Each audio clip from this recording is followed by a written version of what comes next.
airports is been obvious, especially in construction and the concessions. Airports are asking, Congress to raise the PFC, but these funds are not required to meet DOT's DBE requirements.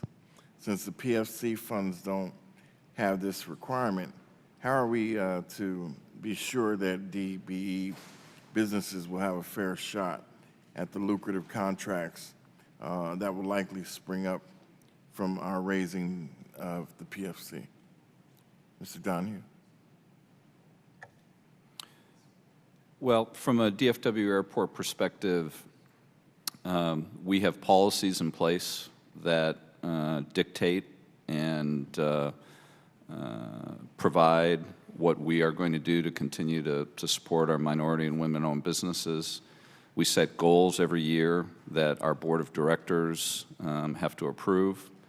We report out to our board of directors on a frequent basis on how we're doing in terms of minority and women-owned participation. And as I said before, we have a very strong program, and we want to continue to strengthen it. But the biggest issue, or I think to answer your question, it's the oversight of our board of directors. Okay. Salud. So we're setting more and more aggressive DBE small business targets. But to answer the question directly, if you look at the trend and what we're asking for, more of the dollars associated with construction projects, if we're successful in getting the PFC cap raised, will be associated with PFC versus AIP.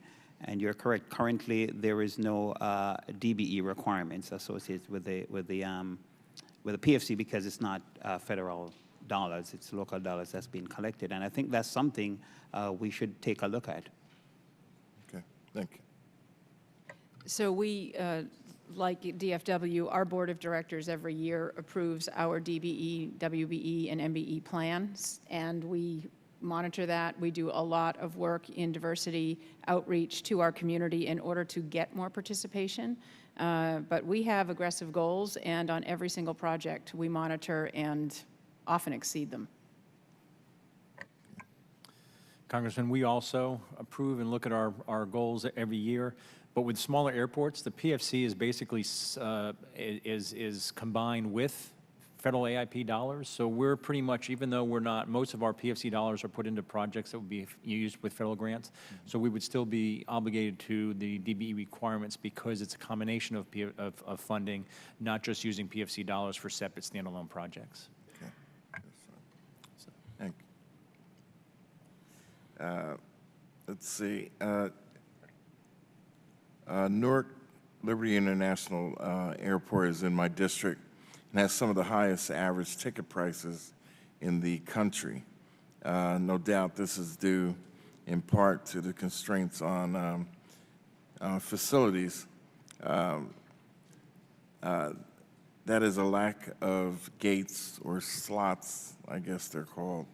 Can the panel speak to how the lack of slots translates to higher ticket prices, those that of you that have that issue? Would you say that the raising the PFC could possibly lead to decreases in ticket prices due to more competition? From a DFW perspective, we do not have any slot constraints.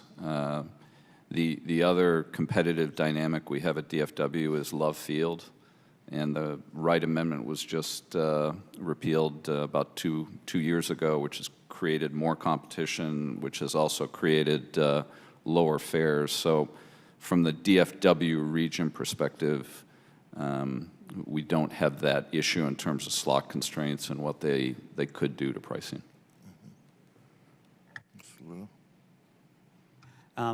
As I said, one of our major challenges that we have at CTAC is gates. And so we have airlines that would like to provide service at our airport, but we just can't accommodate them, especially during peak because we do not have the gate. And so the answer to your question is yes, I think there is a possibility that if we can add these additional gates and we have additional airlines, then the prices may very well go down. Okay, well, I guess my time is up, and I yield back. I'd like to recognize, we're going to go to Mr. Sanford, but before we do that, Mr. Larson.